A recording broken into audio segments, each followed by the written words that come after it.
Vocal cuts tutorials with myself, DJ DELightfull. Let's go. I have queued up the common phrase, commonly used, very well known. Ride the funky beats, Obviously from a PE tune, and here I have a drum break and super important move number one is your release.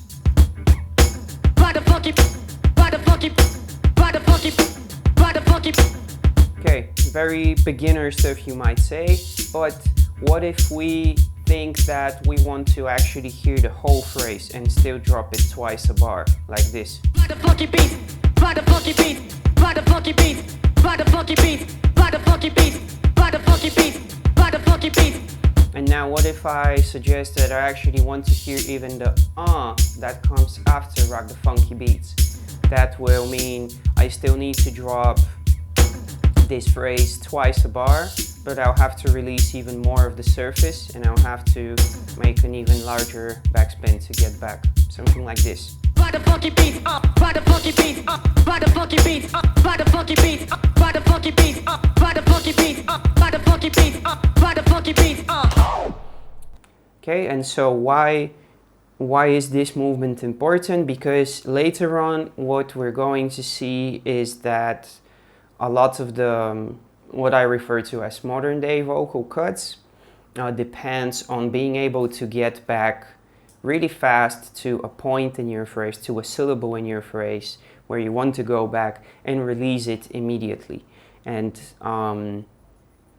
this means not only that you have to be precise with the releases, which you have to do for anything else in DJing basically, whether it's mixing, juggling, backspinning, scratching on A-fresh, obviously you gotta release on beat. But the specific thing here is this backspin, which to me at least has a slight push upon the release, because I backspin so quickly. Even on this turntable, which has a very strong motor, I still need to give it a very, very slight push in order to release on beat. And I've discovered that the lower torque, the weaker motor of the turntable that I have at hand, the harder or more tangible in my hand this push needs to be. So if I take a Technics turntable, I will do exactly the same, except for this little push will be a little more tangible. And if I don't use the fader, this thing goes something like this. Ride the funky beats, ride the funky beats, ride the funky beats, ride the funky beats, ride the funky beats, ride the funky beats. Then movement number two, which a lot of you will probably associate with the basic of beat juggling and trick mixing, taps. I think it's legit to call them taps, even though we're actually just using a vocal phrase, and here's what I mean. Ride the funky beats, ride the funky beats, ride the funky, ride the funky beats, funky beats, funky beats, ride the funky beats, ride the funky, ride the funky beats, funky beats, funky beats, funky beats, funky beats, funky beats. So what I did right there in the end, I combined the first movement of the fast backspins with the second one, which is these taps. And when you combine them with the fader movement, obviously there's something more similar to just releases. But now the important part here is that you have a great control over the syllables. You're able to stop or release any syllable that you want at any time that you choose to do so. And you're not dependent on letting it sound first, then drag it back and then scratch on it, like, Ride the funky beats, beats. which is what you hear a lot of the times and makes vocal cuts far more repetitive just because it's used as a crutch so often.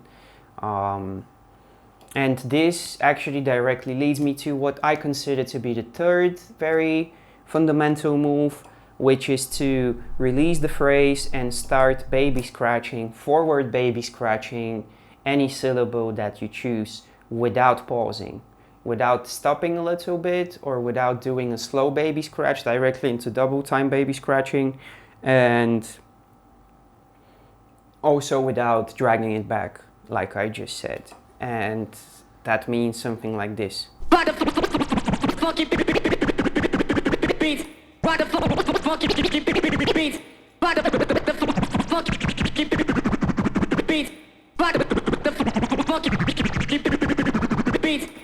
So why is this move number 3? Because obviously if you can't do number 2, then you can't do number 3. Quite straightforward. And why is this important? To put it in perspective before you've seen possibly the other parts of the series, because anything else that we might do, drops, chirps, even some of the two-click stuff, will depend on you being able to catch that syllable straight ahead and baby scratch it. Then what you do with the fader on top of it is a different story. But first things first is really your precision over controlling these syllables.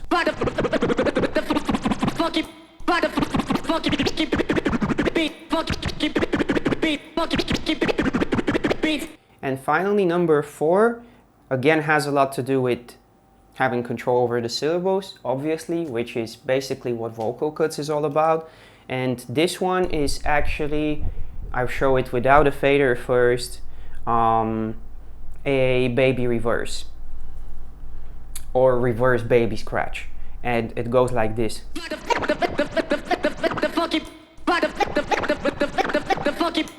Why is it a reverse baby scratch? Because for this technique you're dropping, in example 1, you're dropping 2 syllables, and then you start scratching it from here backwards. So basically you're starting in between syllables 2 and 3. Rock the fun, the fun, the fun. You're in between the and fun, or between syllables 2 and 3 if you're using any other phrase, and you start scratching it backwards.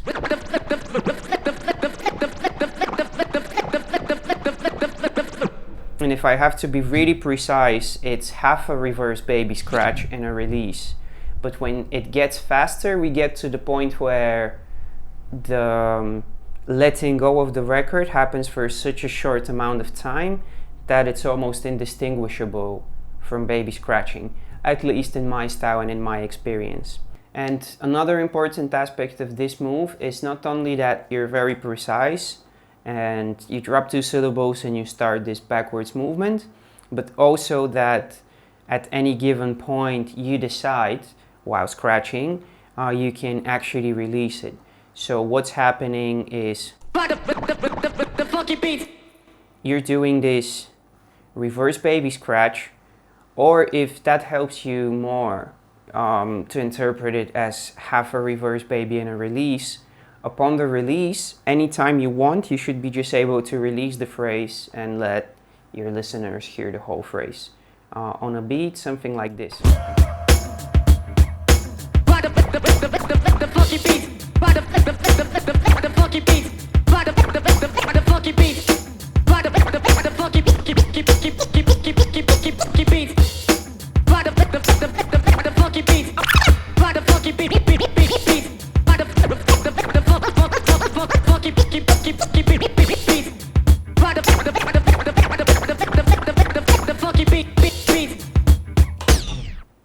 Now, let's get into vocal cuts with drops or stabs.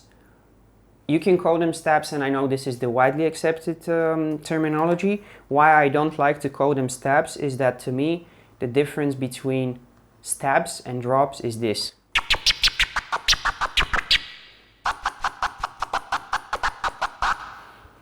And there are 2 basic things that you should do. The first one is the doubling up, and the next one is the tripling up.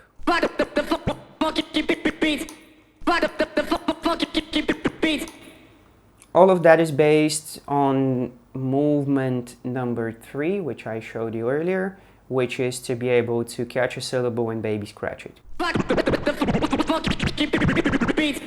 The tripling up is based on that sort of thing, whereas the doubling up, if I don't use the fader, sounds a little bit more like this. Ride the funky beats. Ride the funky beats. Ride the funky beats. Ride the funky beats. Ride the funky beats. This is what it is. Now, going forward is easier than going backwards. That's why I recommend first go forward. Ride the funky beats. Make sure you're really clean with that. Then start to experiment with combining doubling up and tripling up. Ride the funky beats. Ride the funky beats. Ride the funky beats.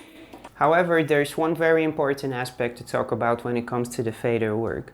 It seems very straightforward what we're doing with the fader. As soon as we've chosen our syllable to double, triple, or quadruple up or whatever, we're just releasing it.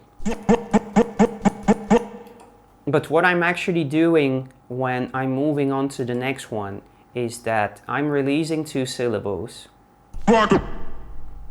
closing the fader, going back in the space between syllable 1 and 2, and only then start dropping it. I release 2 and then I close the fader in order to go back and only then start doing the releases on the next syllable.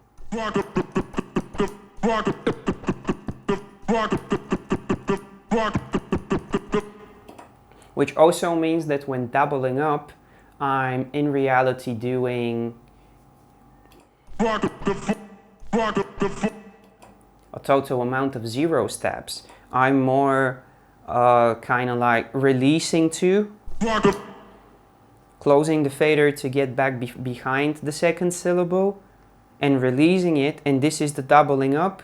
But upon releasing it, I release syllables 2 and 3, and then repeat the same with 3 is somewhere here. You will hear, the first time you hear syllable 3 is when I release 2 and 3. I'll close the fader to go back. And then the next time I release it is the doubling up of syllable 3, but I release 3 and 4 and so on. So the doubling up does not include any actual... It's literally just continuous releases of 2 syllables at a time, but the way they add up is 1, 2, 2, 3, 3, 4, 4, 5, or any amount that you have in the sample you're using. So this is why you double up. So that means that when tripling up, you're actually doing only one extra stab movement, because you have 1, 2, 2, 2, 3, 3, 3, 4, 4, 4, 5.